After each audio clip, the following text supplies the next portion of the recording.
बिस्मिल्लाहिर्रहमानिर्रहीम। अस्सलाम वालेकुम गाइस। बहुत ही मज़ेदार सी नहायत खुशबूदार सी कड़ी पकौड़े की रेसिपी आप लोगों के साथ शेयर करने जा रही हूँ, तो आपने मेरी रेसिपी को फुल वॉच करना है। तो गाइस यहाँ पर ना मैं आपको ये बताते चलूँ कि कड़ी बनाने के बहुत से मुख्तलिफ़ तरीके हैं। हर बंदा जो है ना वो अपने मेथड से जो है वो कड़ी बनाता है। कुछ लोग तड़का बाद में लगाते हैं, लेकिन मैं स्टार्ट में ही तड़का लगा के इसको बनाऊँगी। मेरे बाद में तड़के वाली जो कड़ी है ना उसकी भी रेसिपी मेरे चैनल पे मौजूद है, आप वो भी देख सकते हैं। लेकिन ये रेसिपी मेरे उन सब्सक्राइबर्स के लिए जो न्यू है, जिन्होंने मुझे अभी ज्वाइन किया है, उन लोगों के लिए है, क्योंकि उन्होंने पहले मेरी ये रेसिपी वॉच नहीं की हुई। तो उनके लिए मैंने बनाई है। कुछ खड़े मसाले ऑयल के अंदर डाले हैं, और जिसमें लौंग, दालचीनी और साबुत जो है ना वो ज़ीरा था, उसको थोड़ा-सा हल्का सा हमने क्रैकल किया। उसके बाद हमने इसके अंदर प्याज डाल दिया है। प्याज को सॉफ्ट करने के बाद लहसुन अदरक का पेस्ट वगैरह डाला है हमने। और दूसरी तरफ ये मेरे पास 2.5 से 3 केजी जो है ना वो लस्सी है। इसके अंदर आपने डालना 3 टू 4 टेबल स्पून भर के बेसन के आपने इसके अंदर ऐड करने हैं। तो ये जो है ना वो मैंने मेजरमेंट की हुई है, आप लोगों के लिए मैंने बता दिया कि 3 टू 4 टेबल स्पून आपने इसके अंदर बेसन के ऐड करने हैं।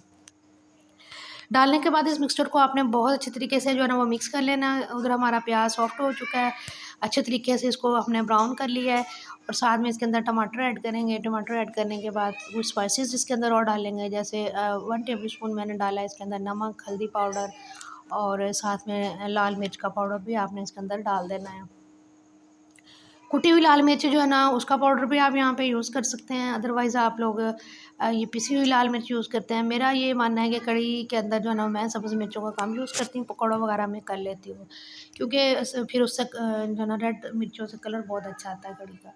तो यहाँ पे हम लोग रखेंगे एक स्ट्रेनर, और इसको जो है ना वो हमने स्ट्रेन करके जो मिक्सचर लस्सी और बेसन का बनाया ना उसको हमने स्ट्रेन करके डालना है, ताकि कोई लम्स वगैरह अगर हों उसके अंदर तो फिर वो नीचे स्ट्रेनर में ही रह जाएँ और हमारी जो कड़ी है वो परफेक्ट रेडी हो।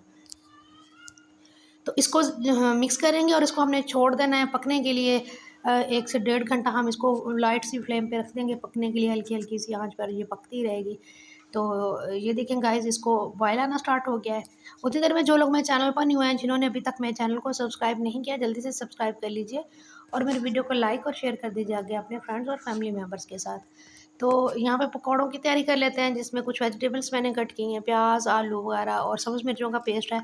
तो ये तमाम चीज़ें जो है ना वो डालने के बाद इसके अंदर आपने डालनी है सूखी मेथी, कसूरी मेथी जो होती है वो डाल दीजिएगा। सूखा धनिया मैंने उसका यूज़ किया है यहाँ पे, और अगर आपके पास फ्रेश धनिया हो तो आप वो भी यहाँ पे यूज़ कर सकते हैं, लेकिन आजकल आप लोगों को पता है फ्रेश धनिया बहुत कम आ रहा है, तो इसलिए मैंने ड्राई करके रखा हुआ है। उसको जो है ना वो जब दिल चाहे किसी भी रेसिपी में उसको बंदा यूज़ कर सकता है। तो साथ में कुछ स्पाइसेस ऐड कर देंगे। सब्ज़ मिर्चों का पेस्ट मैंने पहले ऐड किया यहाँ पे नमक डाल के, और साथ में इसके अंदर अब हमने डाल देना बेसन। बेसन डालने के बाद इसकी अच्छे से हमने मिक्सिंग करनी है। जैसे हम लोग पकौड़ों का मिक्सचर रेडी करते हैं, आप सब लोगों को पता ही है, वैसे हमने इसको जो है ना वो तैयार कर लेना है। इसको अच्छा सा गोल बना के तो इसके हमने जो है ना वो पकौड़े फ्राई करके रख लेने हैं, क्योंकि हमारी कड़ी जो है ना वो बनने में भी थोड़ा सा टाइम है। तो उतनी देर में पकौड़े जो है ना वो तैयार हो जाएंगे। तो जैसे ही हमारे जो पकौड़े हैं वो रेडी होंगे, तो उतनी देर में हमारी कड़ी भी पक जाएगी। तो फिर हम लोग जो है ना उसको कड़ी के अंदर ऐड कर देंगे। अच्छा, कुछ लोग जो है ना वो यहाँ पे कहते हैं कि हम लोग कड़ी के अंदर पकौड़े नहीं डालते, हम लोग एज़ इट इज़ ही उनको रख लेते हैं, और अगर किसी ने डालने हो तो वो फिर डाल के खा लेते हैं। लेकिन हमारे ऐसे नहीं है, हम लोग हमेशा पकौड़े जो है वो कड़ी के अंदर ही डाल देते हैं। थोड़ी सी पतली कड़ी रख लेते हैं, उसके अंदर फिर पकौड़े डाल के थोड़ी सी वो थिक हो जाती है और बहुत मज़ेदार लगती है। तो ये देखिए माशाल्लाह से हमारी कड़ी बन के देखें, आपको पता होगा बर्तन कैसे भरा हुआ था, और अब माशाल्लाह से इतनी कम रह गई है, इतनी मैंने इसको पकाया, इसका ऑयल सेपरेट हो गया है जैसा कि आप लोगों को नज़र आ रहा है। तो ये देखिए साथ में मैंने इसके अंदर पकौड़े डाल दिए और अब इसको हमने कर लिया डिश आउट। रेसिपी अच्छी लगी हो तो कमेंट लाजमी कीजिएगा।